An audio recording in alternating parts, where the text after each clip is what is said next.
Hello दोस्तों, Vasudeva education के online learning platform में आप सभी का स्वागत है।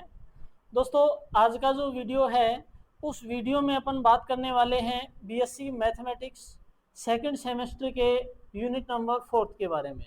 यूनिट नंबर 4 के इम्पोर्टेंट क्वेश्चन अपन यहाँ देखने वाले हैं, तो आइए देखते हैं।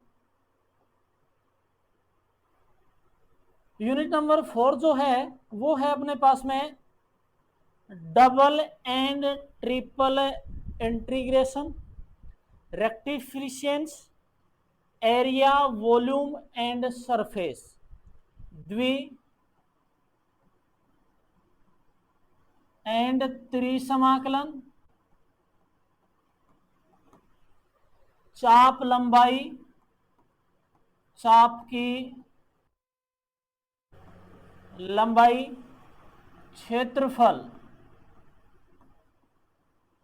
क्षेत्रफल तथा एक चैप्टर है ठोसीय पृष्ठ जो है का क्षेत्रफल।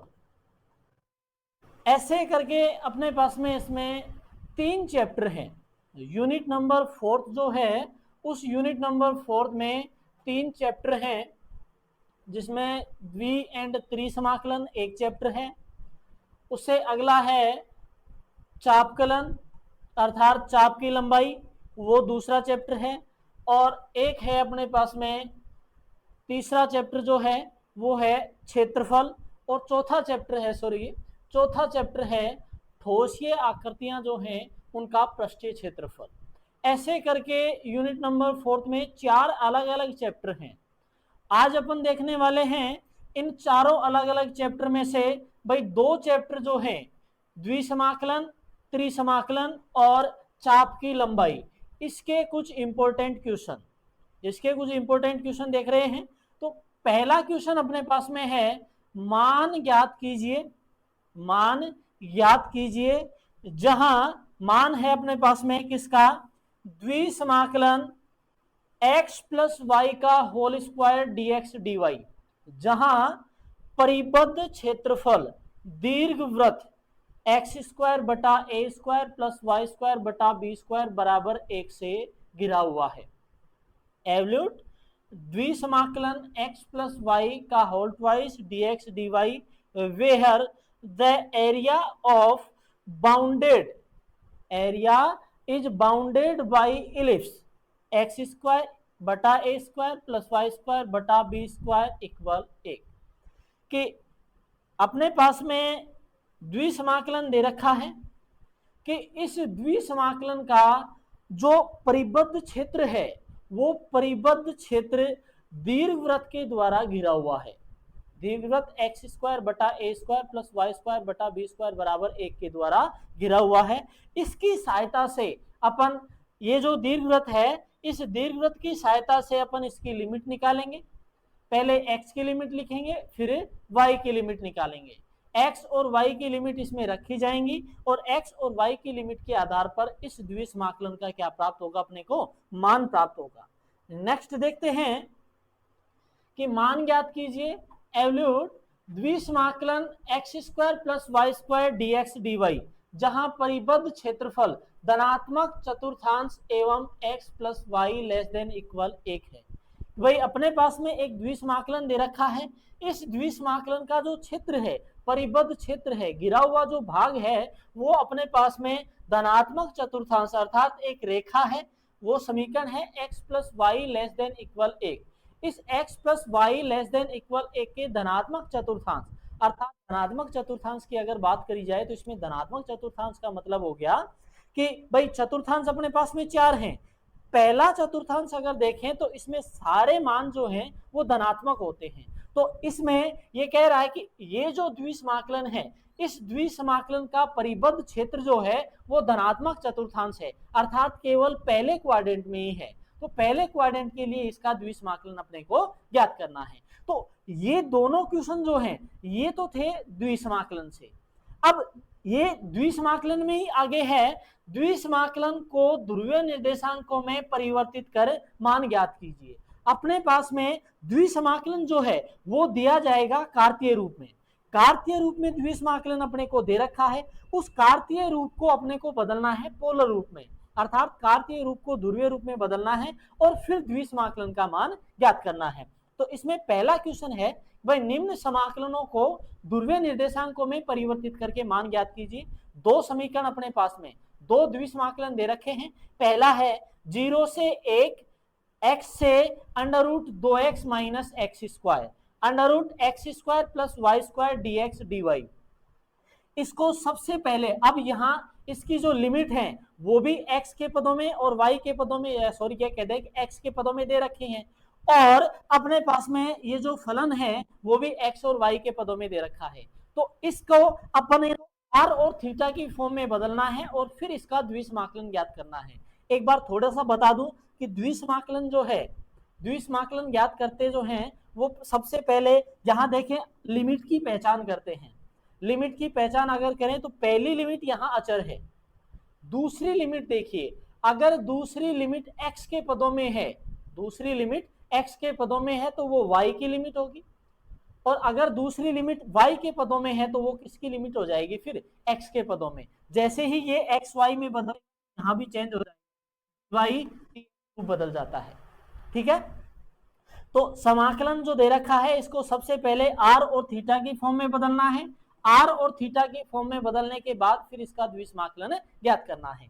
आगे है निम्न समाकलन का क्रम परिवर्तित कीजिए, change the order of integration in the following integral. कुछ अपने को समाकलन दिए हुए हैं, इन दिए गए द्विसमाकलनों का अपने को क्रम परिवर्तित करना है। क्रम परिवर्तित करने का मतलब हो गया कि 0 से 2a under root 2ax minus x square से under root ax vxy dx dy।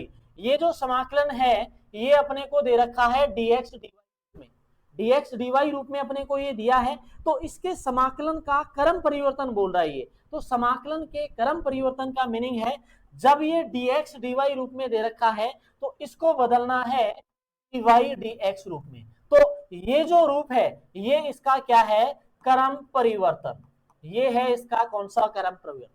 ठीक है, तो अगर अपने को समाकलन जो है वो dx dy रूप में दे रखा है तो समाकलन का क्रम परिवर्तन जो है वो dy dx रूप में हो जाएगा, और अगर द्विसमाकलन अपने को dx dy रूप में, सॉरी dy dx रूप में दे रखा है तो समाकलन का क्रम परिवर्तन जो है वो हो जाएगा dx dy रूप में। अर्थात अगर dy dx रूप में दे रखा है तो क्रम परिवर्तन dx dy, और अगर dx dy रूप में दे रखा है तो क्रम परिवर्तन हो जाएगा dy dx रूप में।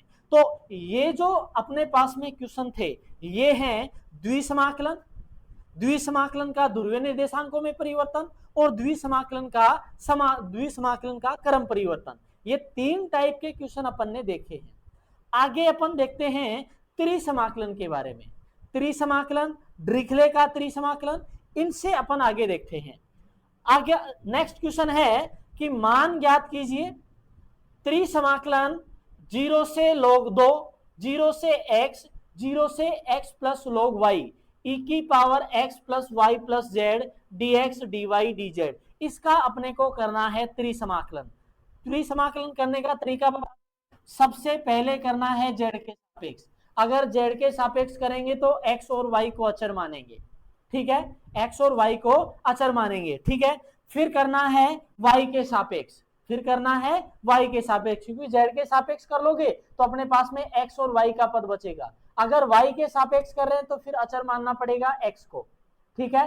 और जब x के सापेक्ष करेंगे तो अपने पास में सारे पद जो हैं वो x के पदों में आ जाएंगे, तो अब फिर x के सापेक्ष समाकलन हो जाएगा। या ये कह दूं कि अगर आप समाकलन x के सापेक्ष कर रहे हो तो y और z को अचर मानना पड़ेगा, ठीक है। और अगर y के सापेक्ष समाकलन कर रहे हो तो x और z को अचर मानना पड़ेगा। अगर x के सापेक्ष समाकलन कर रहे हो तो y और z को अचर मानना पड़ेगा। ये प्रोसेस है त्रिसमाकलन की, ठीक है। नेक्स्ट क्वेश्चन है, मान ज्ञात कीजिए त्रिसमाकलन 2z dx dy dz, जहां समाकलन का क्षेत्र v जो है, जहां समाकलन का क्षेत्र v एक शंकु है जो निम्न पृष्ठों से घिरा हुआ है।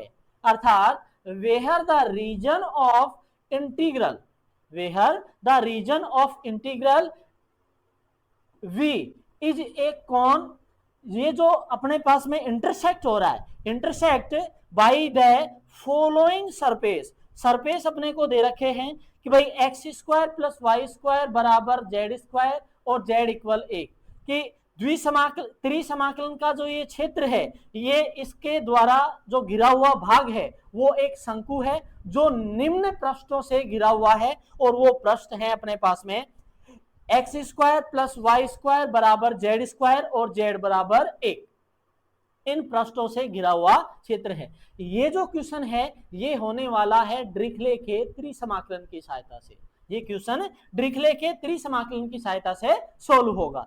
नेक्स्ट है अपने पास में कि मान ज्ञात कीजिए, एवल्यूट द वैल्यू अपने पास में दे रखा है कि त्रिसमाकलन x square d x d y d z, जहां तलो एक्स बराबर 0, वाई बराबर 0, जेड बराबर 0 तथा x plus y plus z बराबर ए से घिरा हुआ है। अपने पास में त्रिसमाकलन दे रखा है, इस त्रिसमाकलन का जो क्षेत्र है वो तल जो दे रखे हैं एक्स बराबर 0, वाई बराबर 0, जेड बराबर 0 और रेखा x plus y plus z बराबर ए से घिरा हुआ है, इसका अपने को क्या ज्ञात करना है, त्रिसमाकलन। तो ये क्वेश्चन जो है ये भी ड्रिखले के त्रिसमाकलन की सहायता से ही हल होगा। ठीक है, तो यहां तक तो अपने पास में जो ये क्वेश्चन थे, ये क्वेश्चन तो है अपने पास में द्विसमाकलन त्रिसमाकलन। द्विसमाकलन में 3 पोर्शन थे, द्विसमाकलन प्योर था, इसके बाद में द्विसमाकलन का ध्रुवीय निर्देशांकों में परिवर्तन, और फिर था द्विसमाकलन का क्रम परिवर्तन। ऐसे 3 टाइप तो थे अपने पास में द्विसमाकलन के। एक टाइप अपन ने, एक क्या 2 टाइप अपन ने पढ़ लिए हैं त्रिसमाकलन के, एक तो डायरेक्ट त्रिसमाकलन ज्ञात करना, एक ड्रिखले का त्रिसमाकलन, अर्थात समाकलन का जो क्षेत्र है किसी आकृति के द्वारा परिबद्ध हो, किन्हीं आकृतियों के द्वारा घिरा हुआ हो, तो फिर देखते हैं अपन ड्रिखले का त्रिसमाकलन। तो 2 टाइप अपन ने पढ़ लिए हैं त्रिसमाकलन के। तो ये पोर्शन तो था अपने पास में द्विसमाकलन और त्रिसमाकलन का। अब आगे वाला जो पोर्शन है ये अपन देखेंगे, ये अपन देखेंगे चापकलन से कि चाप की जो लंबाई है वो किस तरीके से ज्ञात करी जाए। तो पहला क्वेश्चन है कि सिद्ध कीजिए कि साइक्लोइड x बराबर a theta plus sine theta, y बराबर a 1 माइनस कोस थीटा के शीर्ष से लेकर इस पर किसी बिंदु तक के चाप की जो लंबाई है, शीर्ष से लेकर इस पर कोई बिंदु है उस तक चाप की लंबाई जो है वो अपने पास में दे रखी है √8ay। अपने को इन दोनों आकृतियां, इन दोनों साइक्लोइड का यूज करके इस पर कोई बिंदु है, इस साइक्लोइड पर, उस बिंदु के चाप की लंबाई अपने को ज्ञात करनी है। तो इसका फॉर्मूला हो जाएगा 0 से a √dx अपॉन x किसका फलन है, थीटा का, y भी किसका फलन है, थीटा का, तो dx upon d of theta का whole square dy upon d of theta का होल स्क्वायर। तो इस फॉर्मूले की सहायता से ये जो क्वेश्चन है वो अपने पास में सोल्व हो जाएगा। ठीक है, ये तो हो गया चाप की लंबाई। इससे आगे ये पूछ रहा है, यह भी सिद्ध कीजिए कि वक्र के एक मेहराब की संपूर्ण जो लंबाई है वो 8a है। वक्र के संपूर्ण मेहराब की जो लंबाई है वो 8a है, तो फिर ये संपूर्ण भाग की लंबाई पूछेगा। ठीक है, तो उसके लिए √0 से a √1 plus dy upon dx का होल स्क्वायर, उस वाले फॉर्मूले से ये हल हो जाएगा। तो ये जो अपने पास में है वो √dx 1 plus dy upon dx के होल स्क्वायर वाले फॉर्मूले से हल हो जाएगी। और ये जो मान है अपने पास में, क्योंकि साइक्लोइड दे रखा है और x और y दोनों के अलग अलग पदों में समीकरण दे रखे हैं, x जो है वो थीटा का फलन है, y भी है जो थीटा का फलन है, तो चाप की लंबाई का फॉर्मूला अलग हो जाएगा। तो ये क्वेश्चन हो गया चाप की लंबाई वाला। नेक्स्ट क्वेश्चन जो अपने पास में है वो है कि कार्डियोइड r बराबर a 1 प्लस कोस थीटा का परिमाप ज्ञात कीजिए। कार्डियोइड r बराबर a 1 प्लस कोस थीटा का परिमाप ज्ञात कीजिए। साथ ही यह भी प्रदर्शित कीजिए कि कार्डियोइड r बराबर a 1 प्लस कोस थीटा का ऊपरी अर्धचाप जो है, उसका ऊपरी अर्धचाप जो है वो रेखा थीटा बराबर π/3 द्वारा द्विविभाजित होता है, थीटा बराबर π/3 द्वारा द्विविभाजित होता है। तो ये कार्डियोइड है अपने पास में। पहले तो ये बोल रहा है कि इस कार्डियोइड का परिमाप ज्ञात करो, इस कार्डियोइड का अपने को परिमाप ज्ञात करना है। तो ये हो जाएगी, यहां हो जाएगा अपने पास में a, r बराबर a। तो एक बार तो परिमाप ज्ञात करोगे तो 0 से a √r plus dr upon d of theta का होल स्क्वायर इस तरीके से हो जाएगा। ये तो परिमाप ज्ञात हो गया। इसके आगे ये बोल रहा है कि कार्डियोइड आर बराबर ए एक प्लस कोस थीटा का ऊपरी अर्धचाप जो है थीटा बराबर पाई बटा 3 द्वारा द्विविभाजित होता है। तो थीटा बराबर पाई बटा 3 द्वारा द्विविभाजित हो रहा है, तो एक अपने को ज्ञात करनी है चाप की लंबाई थीटा पाई बटा 3 के लिए। तो यहाँ ये क्वेश्चन भी जो है वो दो पार्टों में हल होगा। एक बार तो कार्डियोइड की थीटा बराबर भाई एक बार तो कार्डियोइड का मान निकालना है 0 से a के लिए चाप की लंबाई ज्ञात करनी है, और फिर कार्डियोइड में जी बोल रहा है कि आधा भाग जो है एक आर बराबर में ए एक प्लस कोस थीटा का ऊपरी अर्धचाप जो है वो थीटा बराबर पाई बटा 3 को दो भागों में विभाजित करता है। तो एक लंबाई निकालनी है अपने को थीटा बराबर 0 से थीटा बराबर पाई बटा 3 के लिए चाप की लंबाई ज्ञात करनी है। तो दो टुकड़ों में चाप की लंबाई निकलेगी, एक तो संपूर्ण के लिए अर्थात 0 से a के लिए, और एक निकलेगी थीटा बराबर 0 से पाई बटा 3 के लिए। नेक्स्ट क्वेश्चन है एस्ट्रॉइड x की पावर 2/3 प्लस y की पावर 2/3 प्लस x की पावर 2/3 प्लस y की पावर 2/3 बराबर a की पावर 2/3 की संपूर्ण लंबाई ज्ञात कीजिए। Find the whole length of the जो एस्ट्रॉइड x की पावर 2/3 प्लस y की पावर 2/3 इक्वल a की पावर 2/3। एस्ट्रॉइड की संपूर्ण पथ की लंबाई अपने को ज्ञात करनी है। तो इसके लिए क्या करेंगे, फॉर्मूला अपने पास में ये है इसका 1 प्लस dy अपॉन dx का होल स्क्वायर, ठीक है।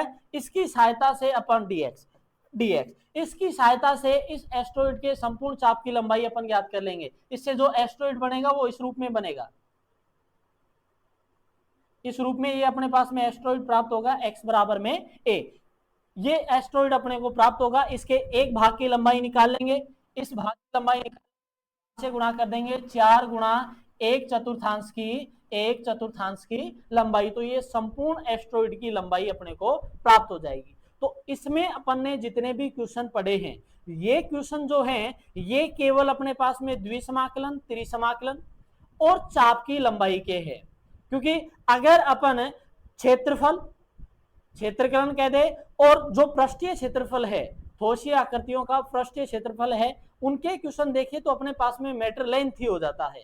तो अपन ने केवल दो ही पोर्शन देखे हैं, एक पोर्शन तो देखा है द्विसमाकलन और त्रिसमाकलन का, और एक पोर्शन देखा है चाप की लंबाई का। क्योंकि अपने पास में मैंने नेक्स्ट पिछले वीडियो में बताया था कि 3 सेक्शन सी जो है वो अपने पास में उसमें अपने पास में जो क्वेश्चन आएंगे उसमें अपने पास में जो क्वेश्चन आएंगे वो 4 क्वेश्चन आएंगे, उन 4 में से कोई 2 क्वेश्चन करने हैं। तो सिलेबस में जो पहला पार्ट जो है वो सबसे पहले द्विसमाकलन, त्रिसमाकलन और फिर अपने पास में चापकलन है। तो ये पहले वाले दो पोर्शन जो हैं इनसे अपन ने ये सारे क्वेश्चन उठाए हैं और उससे रिलेटेड ये क्वेश्चन अपने पास में हैं। तो आधा पोर्शन का क्वेश्चन अपन ने करा दिया है जिससे ये क्वेश्चन पहुंचे जाएंगे। बाकी जो नेक्स्ट पोर्शन है अगर मेरे हिसाब से वो करवाने की जरूरत है नहीं, क्योंकि इतना मैटर इतना हो जाएगा, एक क्वेश्चन तो है नहीं भाई एक क्वेश्चन करवा दिया जाए, क्योंकि क्वेश्चन बहुत से हैं। तो आधा क्वेश्चन अपन कर लेते हैं हाफ पार्ट, जिससे अपने को 2 क्वेश्चन मिलेंगे, करने भी अपने को 2 ही हैं। तो 2 क्वेश्चन आपको भली भांति प्रकार से ये जितने भी क्वेश्चन आपको दिए गए हैं इनसे रिलेटेड आपको मिल ही जाएंगे। तो ये था। नेक्स्ट वीडियो जो है अपने पास में यूनिट नंबर 3 बची हुई है, यूनिट 3 का, और उनसे पर आधारित जो शॉर्ट क्वेश्चन है उनका होगा जो कल अपलोड कर दिया जाएगा टाइम रहते। तो अगर आप अपने इस वीडियो पर नए हो तो वीडियो को लाइक करो, शेयर करो, चैनल को सब्सक्राइब करो और बेल आइकन जरूर प्रेस करें ताकि वीडियो से संबंधित महत्वपूर्ण अपडेट्स आप तक मिलती रहे। धन्यवाद।